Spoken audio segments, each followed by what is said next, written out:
কখনো কি ভেবেছি রিসেপশনে যেই গিফটটা আমাদের সাথে এইভাবে সারা জীবন থেকে যাবে? হ্যাঁ, আজকে তারই ঘটনা, তারই গল্প তোমাদের কাছে শেয়ার করব।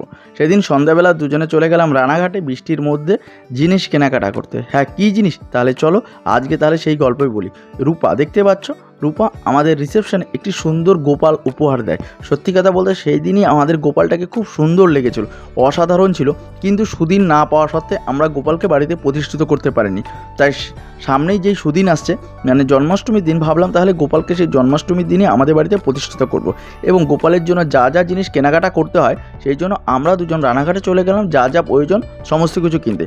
প্রথমে আমাদের দুটো ড্রেস পছন্দ হয়েছে, একটা হলুদ আর লালের মধ্যে আর একটা সম্পূর্ণ ব্লুর মধ্যে। যাই হোক, আমার তো ব্লু কালার বেশ পছন্দ ছিল। আর দোকানটা ছিল ঠিক ঢাকেশ্বরী বস্ত্রালয়ের ঠিক অপোজিটে সম্পূর্ণ একদর। হ্যাঁ, যেটা বলছিলাম, আমার তো এই ব্লু ড্রেসটা খুব পছন্দ ছিল, কিন্তু অর্পিতার ওই হলুদ আর লালের মধ্যে ড্রেসটা খুব পছন্দ ছিল। এছাড়া দাদা অনেক রকমের ড্রেস দিচ্ছিল কালারফুল, যেগুলো দেখতে খুব সুন্দর লাগছিলো। কোনটা ছেড়ে কোনটা নেবো কনফিউজ হয়ে গিয়েছিলাম, ভেবে উঠতে পারছিলাম না। তাই দোকানদার দাদাকে তুমি বললাম যে তুমি একটা চুজ করে দিও। তারপরে আমাদের গোপাল যেটা দিয়েছিল তার গলায় একটু প্রবলেম হওয়াতে দাদাকে গিয়ে দেখালাম। দাদা বললো কোনো ব্যাপার না, আমি সমস্ত কিছু ঠিক করে দিচ্ছি, এতে কোনো টেনশনের কোনো কারণ নেই, তোমরা ড্রেস দেখতে থাকো আর আমি এদিকে জিনিসটা ঠিক করতে থাকি। সেরকমই আমরা জিনিসগুলো দেখছিলাম যে কোনটা ছেড়ে কোনটা নেওয়া যায়। এছাড়া আমাদের আর গোপালের যা যা প্রয়োজন সমস্ত কিছুই দাদাকে বললাম যে কী কী লাগবে তুমি একটু দিয়ে দিও, কারণ আমরা তো তেমন জানি না কোনটা কি প্রয়োজন, তুমি ভালো জানো, সেই রকমভাবে সুন্দরভাবে জিনিসগুলো দিয়ে দাও। দাদা বললো ঠিক আছে, কোনো ব্যাপার না, তোমরা শুধু দেখতে থাকো। আর দাদা এক একে জিনিস বলছিল যে চুল, ড্রেস, গলা লকেট, পায়ের তোড়া, তারপরে কানের, নাকের। তারপরে আমরা বললাম যে আমাদের এই জিনিসগুলো আছে আর এগুলো নেই। তারপরে দাদা বলল যে ঠিক আছে। তারপরে অবশেষে অর্পিতার তো চুজটা ওই যে পছন্দ হলুদ আর লালের মধ্যে, বারবার ওটাই দেখছিল। তা আমিও একটু ভালো করে নিখুঁতভাবে দেখে নিচ্ছি যে জিনিসটা খারাপ, মানে ছেঁড়া টেরা আছে কি না। যদি জিনিসটা ছেঁড়া হয়ে যায় মুশকিল হয়ে যাবে। এটা বেশ ওর পছন্দ হয়েছিল। তা মনে মনে ডিসাইড করে নিলাম চলো এই হলুদ আর লালের মধ্যে এই জিনিসটাই নেওয়া যাক। এটা খারাপ লাগছে না, খুবই সুন্দরই লাগছে। তো আমার তো বেশি পছন্দ ছিল ওই ব্লু কালারটা। বলে না, মনের ভিতর যেইটা ভালো লাগে সেটা একবার পরিয়েও দেখতে হয়। তাই দাদাকে বলছিলাম একবার যে দাদা তুমি যদি ওই ব্লু ড্রেসটা একটু গোপালকে পরিয়ে দেখাও তাহলে বেশ ভালো লাগবে। যাই হোক, দাদা বলছে হ্যাঁ অবশ্যই পরিয়ে দেখাবো, কোনো ব্যাপার না। আর দাদা বেশ কথাবার্তা বেশি ভালো। কোনো তোমাদের যেটা পছন্দ দাদাকে একবার বললে দাদা সমস্ত কিছু জিনিসগুলো দেখায়। তোমাদের দোকানটা একবার দেখিয়ে দিই, কী সুন্দর অপূর্ব, অনেক মাল আছে দোকানে। যাই হোক, এই যে এই কালারটা ফাইনালি চুজ করলাম, এটাই বেশ পছন্দ হয়েছিল। কিন্তু আমার না এই কালারটা বেশ পছন্দ ছিল। যাই হোক, এটা অন্য আরেকটা দিন নিয়ে চলে যাব, কোনো ব্যাপার না। আর দাদা ওইদিকে বললো তোমাদের গোপাল পুরোপুরি রেডি। আর এই যে এই দুটো ড্রেসের মধ্যে আমার তো ব্লুটা পছন্দ ছিল, কিন্তু অর্পিতার হলুদটাই নেওয়া হয়েছে। আর এই কালারগুলোও না খুব, সত্যি কথা বলতে খুব অপূর্ব লাগছিলো। যাই হোক, পরে আরেকদিন যখন যাব তখন ওই সব কালারগুলো নিয়ে আসবো। আজকে ফাইনালি এই হলুদ কালারটাই নেওয়া হলো।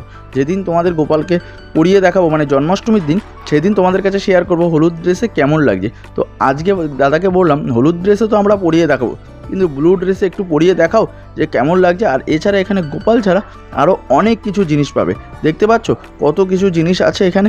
আর নানান রকমের জিনিসপত্র ভরপুর এই দোকান।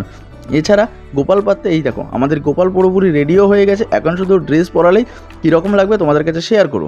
এছাড়া আছে চুল নেব, মুকুট নেব। হ্যাঁ, মুকুট আর চুলটা না, আমাদের চুল ছিল, চুল দিয়েছিল, চুলটা একটু ছোটো হাতে না, মুকুটটা ভালো পড়ছিল না। দাদা বললো যে তোমরা একটা চুল নিয়ে নাও, চুলটা হলে না খুব ভালো লাগবে। আমি বললাম যে ঠিক আছে দিয়ে দাও, কোনো ব্যাপার না। আর মুকুটটা যেন ভালো লাগে এমন একটা কালার দিও। তা দাদা আমাদের বললো, দোকানদার দাদা, যে তোমরা সমস্ত মুকুট তোমাদের কাছে দিয়ে দিচ্ছি, তোমাদের যেটা পছন্দ সেটা তোমরা নাও, যেটা তোমাদের ভালো লাগবে সেটাই নাও। যাই হোক, আমাদের তো তেমন কোনো আইডিয়া নেই। আর গাইস, তোমাদের যদি আইডিয়া থাকে যে কেমন লাগছে আর কী কী জিনিস প্রয়োজন, তাহলে অবশ্যই কমেন্ট সেকশানে জানিও, তাহলে আজকের মধ্যেও আমরা কিনে নিয়ে আসতে পারবো। আমাদের কোনো আইডিয়াই ছিল না। এই যে একটু চুল পরালাম, চুলের সাথে তারপরে ফাইনালি মুকুটটা পরাবো এবং ড্রেসটাও পরিয়ে দেখবো। ওই যে আমার প্রিয় ড্রেসের কালার ব্লুটা। তোমরাই বলো এই মুকুটটা কেমন লাগছে, নাকি অন্য কোনো কালার নেব। তো ফাইনালি এখানেও সেই ব্লুর একটু ছাপ রেখেছি, কারণ ড্রেস যখন নিতে পারিনি ব্লু কালার, মুকুটটা তো নিতে হবে। তাই মুকুটটা নিয়েছি সম্পূর্ণ ব্লু কালারের ওপর। আর হলুদ কালারের, অর্পিতার পছন্দের কালার হলুদ কালারের ড্রেসটা নিয়েছি। আর দাদাকে বললাম যে ব্লু কালারের ড্রেসটা একটু পরিয়ে দেখাও না কেমন লাগছে। তো দাদা আমার কথা রাখলো, বললো যে ঠিক আছে চলো ব্লু কালারের ড্রেসটা তোমাদের পরিয়ে দেখাচ্ছি যে গোপালকে কেমন লাগছে। এছাড়া আর যা যা জিনিস আছে, ধরো বালিশ, মশারি, খাট, এগুলোও নিয়ে নেওয়া হয়েছে। এছাড়া নাইট ড্রেস, এছাড়া এমনি পরার জন্য দুটো ড্রেসও নিয়েছি। এছাড়া আরও যা যা লাগবে পরপর টুকটাক করে নিয়ে নেবো। আজকে আপাতত দাদা বলে এইসব জিনিসগুলোই লাগবে। ফাইনালি এই দেখো গোপালকে কি সুন্দর লাগছে ব্লু কালার ড্রেসে, এখানে চুল পড়াচ্ছে, তারপরে এই যে ব্লু কালারের ড্রেস মুকুটটা পরানো সব ব্লু কালারের মধ্যে। দাদা বলছে হলুদ কালার ড্রেসটাও খারাপ লাগবে না। হ্যাঁ, তোমাদের হলুদ কালার ড্রেসটা জন্মাষ্টমীর দিন যখন পরাবে তখন তোমাদের কাছে ব্লগের মাধ্যমে শেয়ার করব। এছাড়া কিছু নাইট ড্রেস নিয়ে নিলাম। সবসময় তো গোপুসোনা আমাদের ওই ড্রেস পরে থাকতে পারবে না, সেই জন্য কিছু নাইট ড্রেস দুটো নিয়ে নিলাম। এগুলো বেশ সুন্দর লাগছে, কালারগুলো কি কিউট না, তোমরাই বলো। এছাড়া আরও কয়েকটা নিয়েছি এই দুটো ড্রেস ছাড়া। এছাড়া দেখো কি সুন্দর সুন্দর পাশ বালিশ আছে, এছাড়া মাথার বালিশও আছে। যাক, এগুলোও নিয়েছি। আর যেগুলো তোমাদের দেখাতে পারিনি সেগুলো হলো একটা মশারি নিয়েছি, একটা খাট নিয়েছি, আরও সুন্দর শোয়ার জন্য 2-1টা জিনিস নিয়েছি। সেগুলো আর ভিডিওর মাধ্যমে তোমাদের কাছে শেয়ার করতে পারিনি, কারণ সেই সময় ফোনটা পকেটে ছিল আর ওগুলো হট করে নিয়ে নেওয়া হয়েছে, তোমাদের কাছে শেয়ার করতে পারিনি। পরের দিন যেদিন গোপুসোনাকে প্রতিষ্ঠান করা হবে সেদিন তোমাদের কাছে সমস্ত কিছু ব্লগের মাধ্যমে শেয়ার করব।